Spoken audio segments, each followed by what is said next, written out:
or graphing exponential functions. So we see the x, the variable appears in the exponent. So it's called exponential function.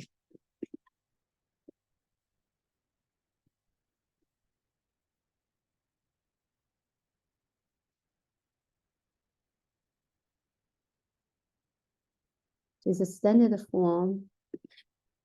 Is f of x equals some number, then multiply by the base b increased by x. Right? So we want b to be greater than 1. If b is 1, it's not interesting because anything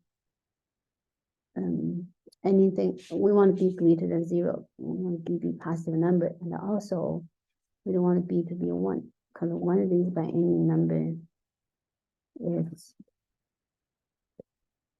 still 1, right? So exponential function will have 2 types. It's called either exponential growth. So the graph goes this way. This is called exponential growth. And the other is called exponential decay. It goes this way. Okay. Exponential growth is when b, the base, when base b is greater than 1. Like base to be 2, 3, 4. Exponential decay is when b is less than 1. Like half, 1/3. We have those 2 types of exponential function graphs. Let's check what we have here. So a is 2 raised by x. So 2 is b.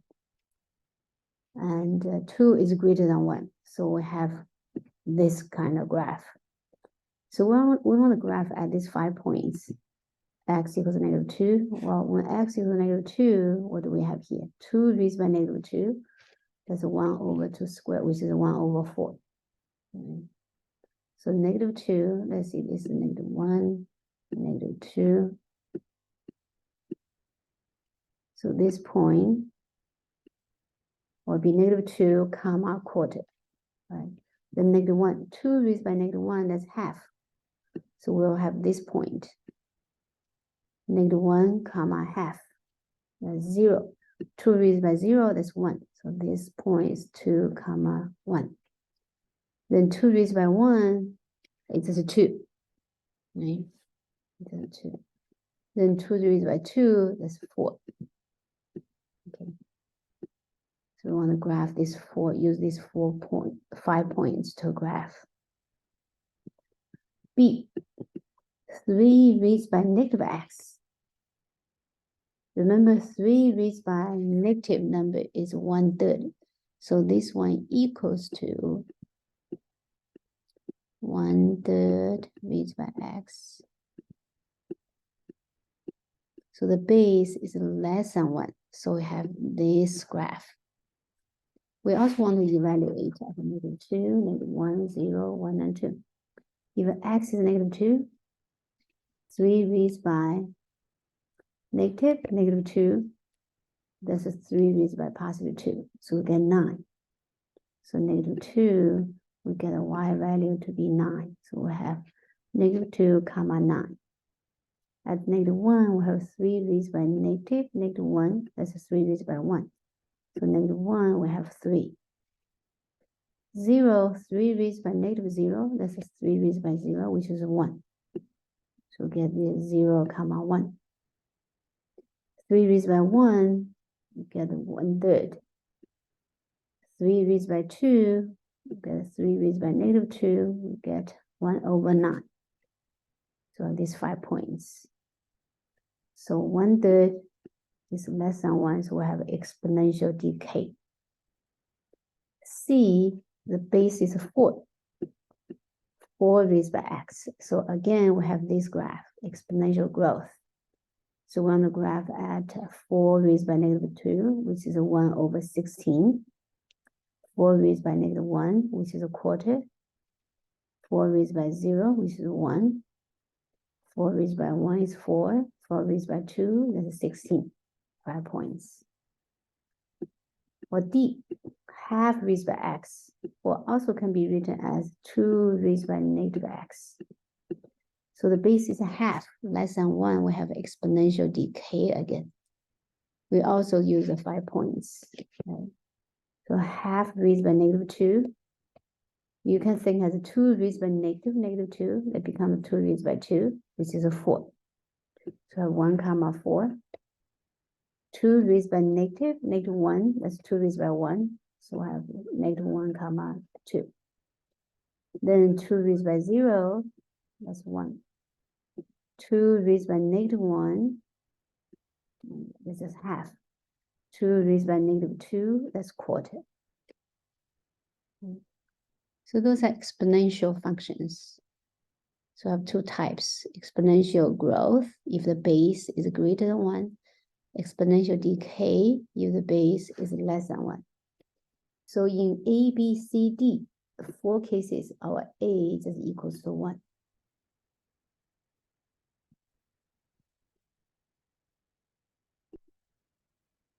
Let's see 11.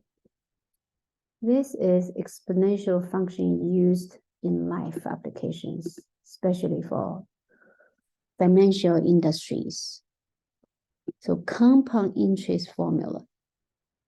So when we deposit money into bank, especially for fixed deposit, right? So we use this formula to calculate, in years, in how many years, and the amount of money accumulated to be A.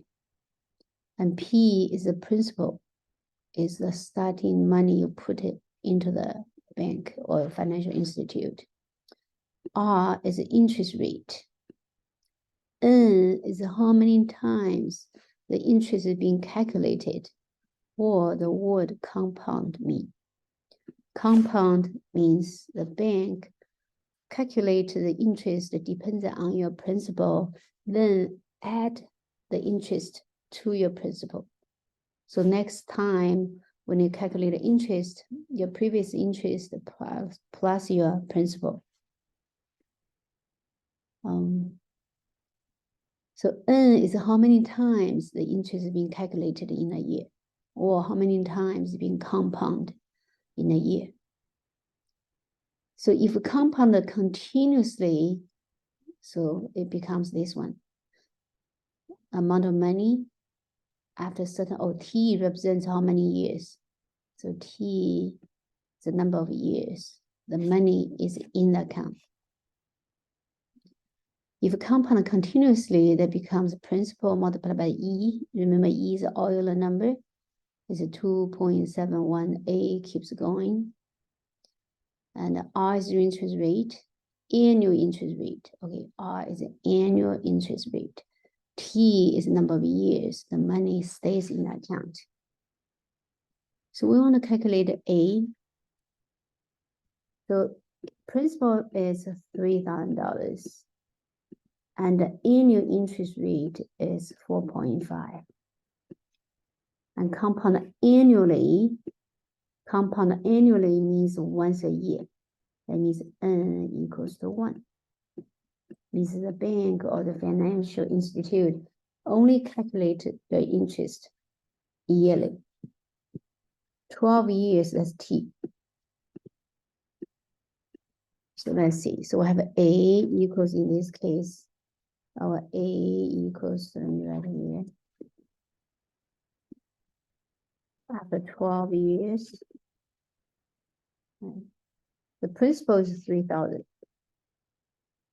times 1 plus R is 4.5%, which is 0.045.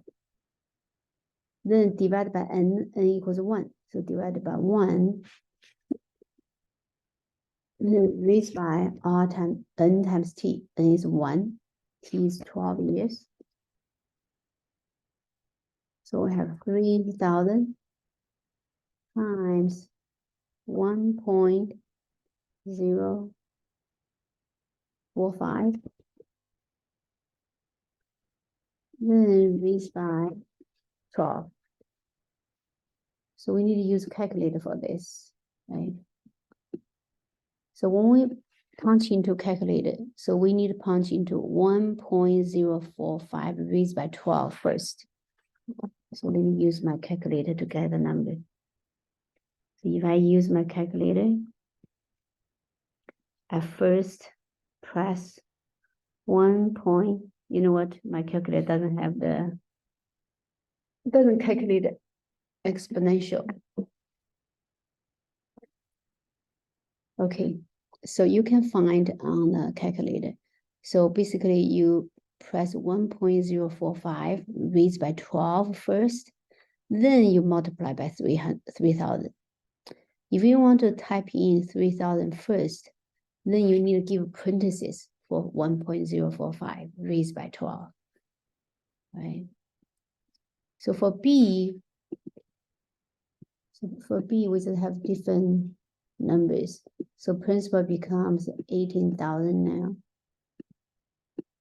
The annual interest rate is 2% now, and compounded quarterly. So each year has 4 quarters. So quarterly means N equals to 4. 7 years, 7 is the T. So plug into the formula. You see, A after 7 years equals to 18,000 times 1 plus, now 2% is 0.02. Then divided by 4, compound 4 times. Then raised by 4 times 7. So 4 times 7, 28. Again, when you punch into a calculator, right? Oh, this can be calculated, this can be simplified. Let's simplify first. So I have 18,000 times 0.02 divided by 4. That's 0.005. 0.1 plus that is 1.0005. Then raised by 28. So again, when you punch into a calculator, you punch into 1.005 raised by 28 first, then multiply by 18,000. Of course, for money-wise, you round it up to cents, right? You want to keep 2 decimal digits. So for C, the principal is 7,200. The interest rate is 6.6%. And this compound continuously for T 3 years. Continuously, we use this formula, all right? So we have A after 3 years equals to 7,200 times E, Euler number, raised by R times T, or T is 3. R is 6.6%, is 0.066. Then multiply by 3. We simplify a little bit, we have 7,200 times E raised by only E, right? The E raised by 3 times 66 is 18, then 198, but we have 3 decimal points, so this is 0.18. Again, when you punch into a calculator, you punch into E raised by 0.198, then multiply by 7,200. So for D, the principal is 2,800. The interest rate is 3.9%, and also compound continuously, and times T for 2 years. A after 2 years equals to 2,800 multiplied by E raised by RT. So 2 years times 0.039. So that's a 0.78, right? Plus 3.9% is 0.039, 0.039. Then multiply by 2, oh, double zero, 0.078. Again, when you punch into calculator, you punch E, then raise by 0.078, then multiply by 2800. If you want to punch into 2800 first, you have to give a parenthesis for E raised by 0.078. Okay, that's 11. Okay, let me finish this one for now.